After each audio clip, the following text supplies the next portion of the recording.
If there wasn't footage, you wouldn't know this place existed. Oh, buckle up, ladies and gentlemen. We are back on Mr. Balden's channel.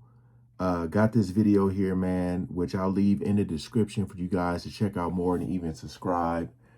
Again, I don't know if this is one story or multiple, but just seeing that title, you already know it's going to be one of those, what the hell made you go there? So we ain't going to waste no more time. Just know that I try not to pause the videos too much unless I absolutely need to. Let him tell his story. All right, so we ain't going to waste no more time. Let's jump right into it. Today, I'm going to tell you 3 stories about places you can't go and people who went there anyways. But before we get into those stories, if you're a fan of the strange, dark, and mysterious delivered in story format, then you've come to the right place because that's all we do and we upload once a week. So if that's of interest to you, please sneak into the like button's house and replace the stuffing in their pillow with cement. Also, please subscribe to our channel and turn on all notifications so you don't miss any of our weekly uploads. Okay, let's get into today's stories. Brutal.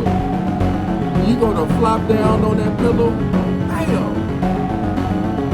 Or even move it. That's crazy. Around 4:45 p.m. on February 11th, 1995, a 50-year-old man named Eric Tollett sat in his office in the furniture factory that he owned in Northumberland, which is a pretty rural country in northern England. From inside his office, all Eric could hear outside was the thumping of the rain on the roof. There was this low-pressure system in the area which was causing a really intense thunderstorm. In fact, the storm was so bad that Eric had actually decided to close the factory for the day so all his employees could stay home during the storm. And Eric was glad that he could actually afford to give his employees a day off like this, because it had not always been that way. He had bought this factory 16 years earlier, and it had taken all of his savings and scrapping together all of his money to actually make the investment. And then after he purchased the factory, it required a huge renovation to make it ready to be a furniture factory that he could actually sell products out of. But now, after 16 years of hard work, his business was quite successful. And so a day like today was no big deal. He wasn't all that concerned about the lost profits that day. Instead, he was just using the time to catch up on some admin work and also spend some time with his family. Eric's girlfriend, whose name was Leslie, was at the factory with him, hanging out in the office as well. And also Eric's brother, whose name was Donald, had taken Leslie's 8-year-old son over to the factory's attached garage to go play. But as Eric, shuffled through his paperwork and did a few things, and Leslie was over at the window looking outside, suddenly the door to his office swung open. And it was Leslie's 8-year-old son who came barging in. There's no Donald, so Eric's brother's not with him. And the son, he just looked totally panicked. And he immediately said, before Eric or Leslie could ask any questions, that Donald had collapsed over in the attached garage. Now, initially, Eric didn't really know what to make of this, but his first thought was, his brother Donald was 60 and he did have some health issues. And just hearing this kid say that Donald had collapsed, it signaled to Eric, like, oh my goodness, did Donald have a heart attack? Or he was also thinking, this kid's only 8 years old. Is he overreacting? Is there actually something totally benign happening? Whatever it was, Eric knew immediately that it was time to drop everything and run over there and check on Donald. And so that's what he did. He and Leslie put their stuff down. They ran with the 8-year-old, through all the way to this attached garage, which, in virtue of it being attached, they never actually went outside into the storm. They just ran straight to this garage. And sure enough, when they got there, there was Donald laying on the ground. And so before Eric ran over to his brother to assess him to see what was going on, he just stopped right in the doorway and turned to Leslie and her son, and he told them, go back to my office and call 911. I'll be in there as soon as I can. And so they turned, they left, and then Eric, he turned back around, rushed into the garage, and knelt down next to Donald. And right away, he could tell that his brother was not breathing, and as he's sort of feeling around for some sign of life, suddenly Eric began to feel this incredible tightness in his chest. And then before he knew it, he had blacked out and collapsed right next to his brother. So before Eric purchased this factory 16 years earlier, it had been a factory, but it was not a furniture factory. Oh no. It was a coal factory. Oh no. And in virtue of that, there was a coal mine that literally was attached to the structure. Basically, the coal would come up out of the mine and be processed inside of this, big warehouse. Now, when Eric bought it, he knew that there was this coal mine and there was this entrance to the coal mine connected to the structure. But the coal mine was not in use. The entrance to the coal mine had been completely boarded up, and it really played no role whatsoever. However, over the decade and a half that he owned this property and didn't think at all about that coal mine, well, over that time, this poisonous gas called choke damp began to develop inside the mine. And then on the day that, Eric and Donald collapsed inside the garage, well, it was because the low pressure storm outside caused those poisonous gases to rise up and seep out of the boarded up entrance. And those poisonous choke damp gases built up inside of that attached garage, basically making that entire room lethal to anybody inside of there. And so unfortunately, Donald would die from poisoning. Eric, when he passed out, he nearly died, but he was pulled out in time and ultimately woke up in the hospital, and he would survive. It's just crazy, like the research and how you find, because obviously these stories are like extremely old. He's done a few stories dealing with like some type of chemical or gas or poison that took some people out, man. It's just, I don't know, man. These stories be just so crazy. Like, you think about the parents, stuff like that, how 2 sons could have been gone. Like, just like that. I think that ain't talked about enough, the trauma that the survivors have, Man.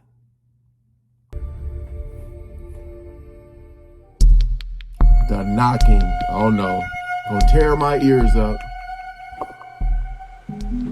At 10 a.m. on September 10th, 2022, a 68-year-old woman named Diana Stewart stood on the deck of a small boat in the Pacific Ocean, less than a mile off the eastern coast of New Zealand. She looked out at the perfectly calm, light blue water, and she saw this albatross bird flying across the sky, so she lifted up her camera and took a picture. Diana was a wildlife photographer, and she was also a member of the Nature Photography Society of New Zealand.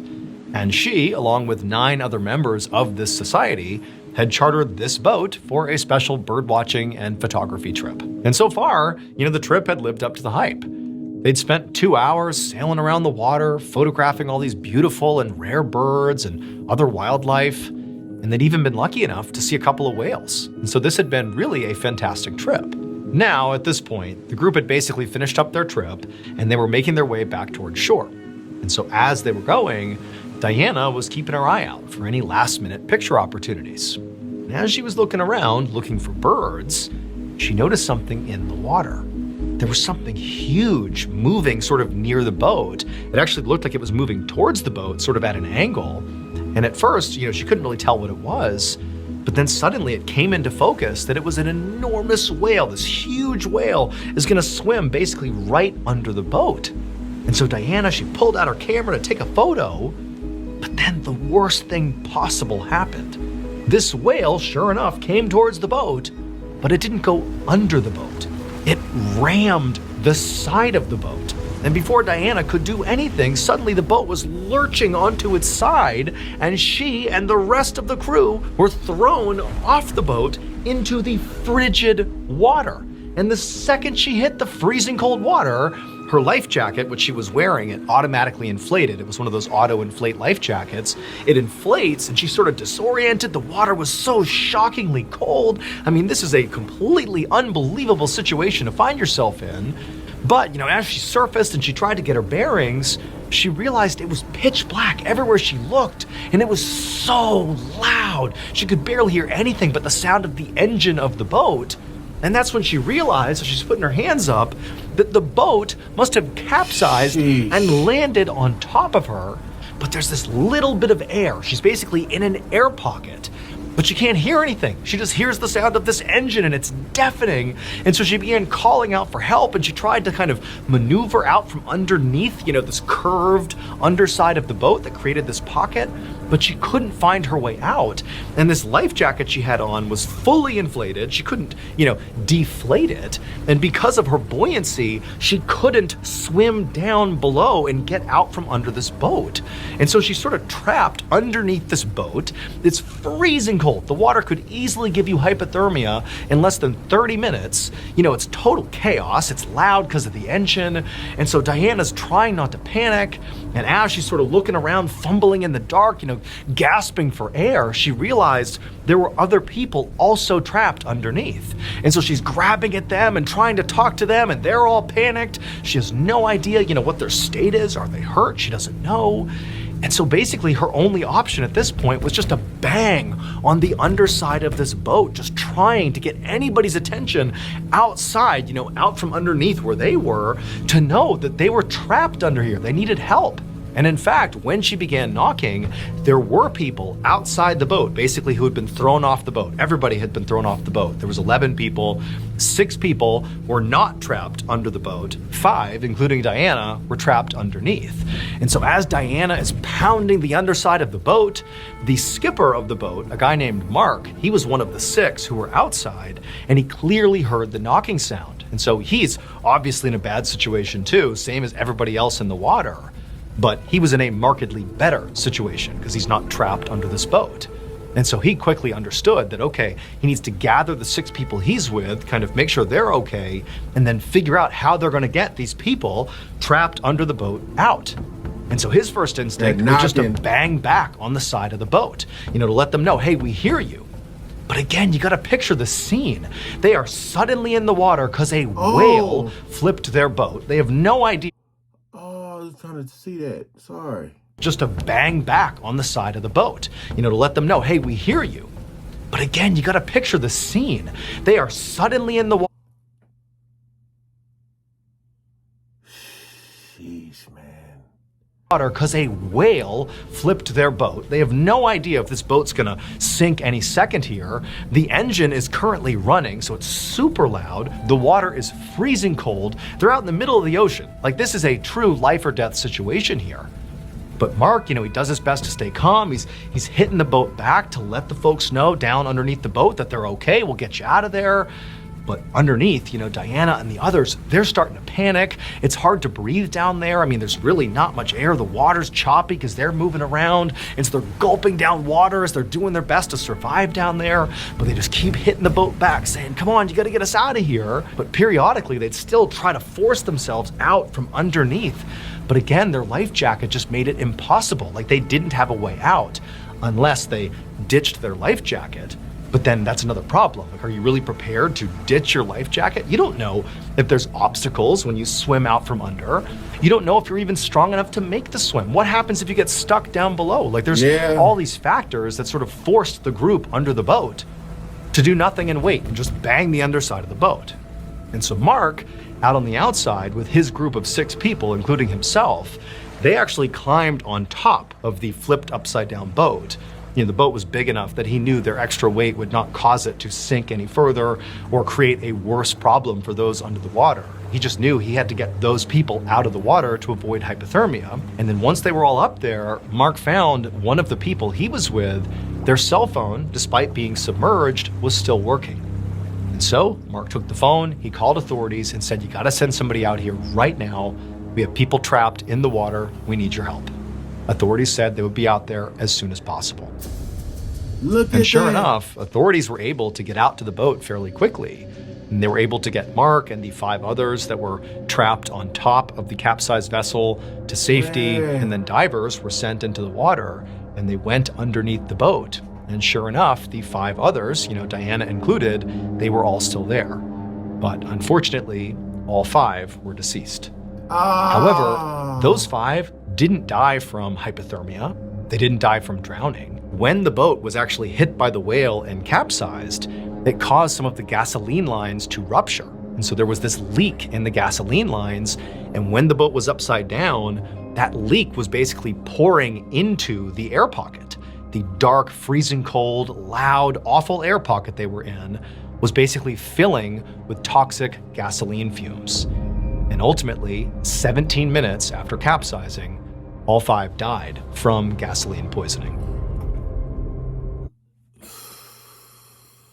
Man, like, it's just the panic, you know, and I'm a person who doesn't know how to swim, so the panic and like,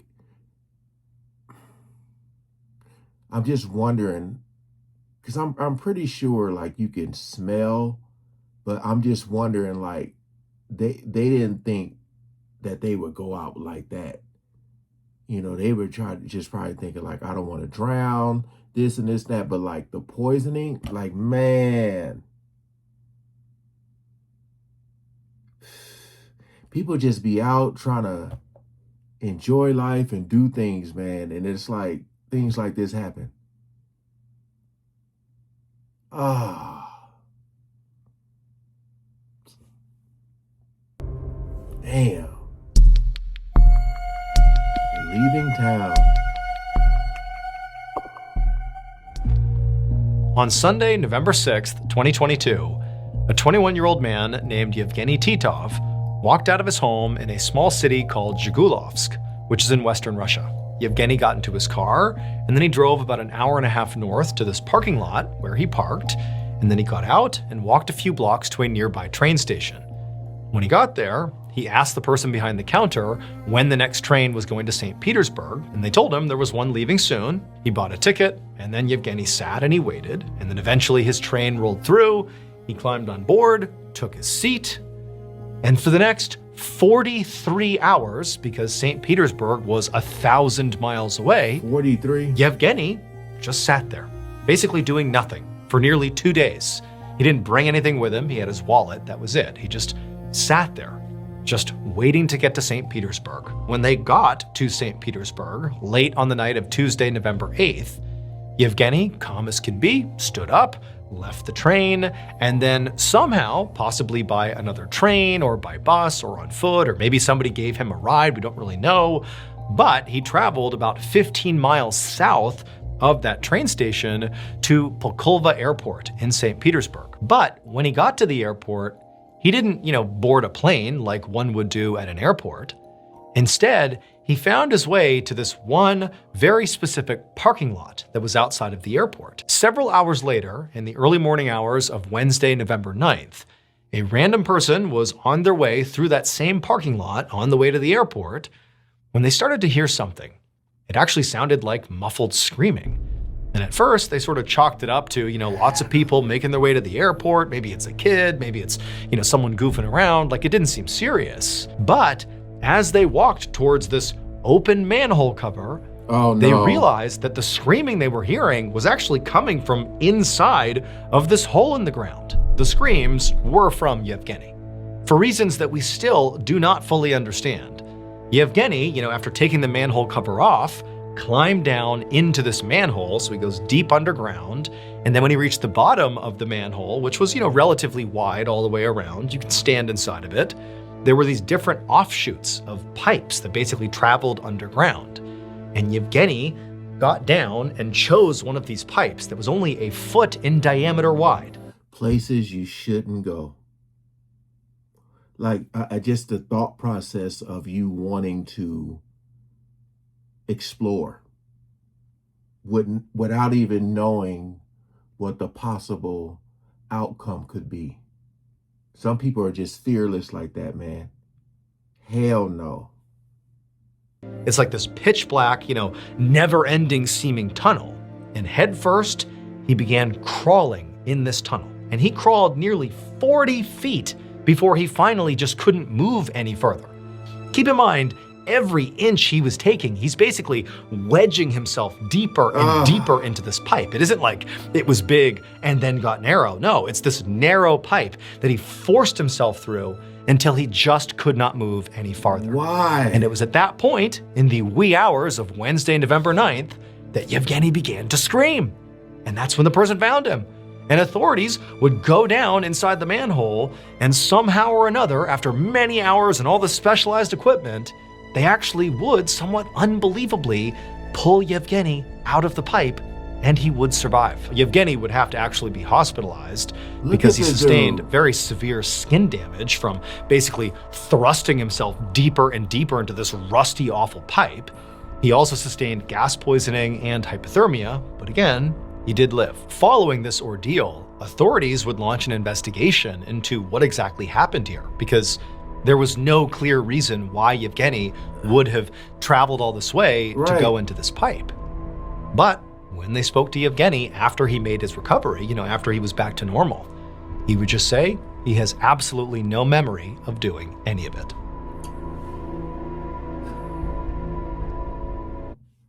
Look, man, I know there's a lot of adventurous people out there, and that's good, man. You should get out there and want to enjoy life. But it's just, there has to be a limit, a line. There has to be something where you just have to be like, nah, that's too much. Really just look at that, y'all. Look at that image there of him. Look at his face. He thought he wasn't gonna make it. Look how tight that is. That gave me the heebie-jeebies, man. That's like the worst. Being stuck oh no.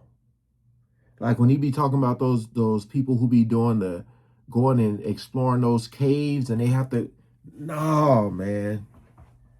No. Ain't no way. I'm just tripping off this image right here, man. He done got stuck and got scared so much that it took his memory away. Ladies and gentlemen, appreciate you guys coming over and watching. The original video will be in the description for you guys to check out more and even subscribe, man. Make sure y'all. I was like, I don't mean to laugh, but it's like, come on, bro. You can't,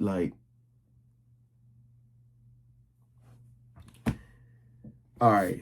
Peace out. Thanks for watching.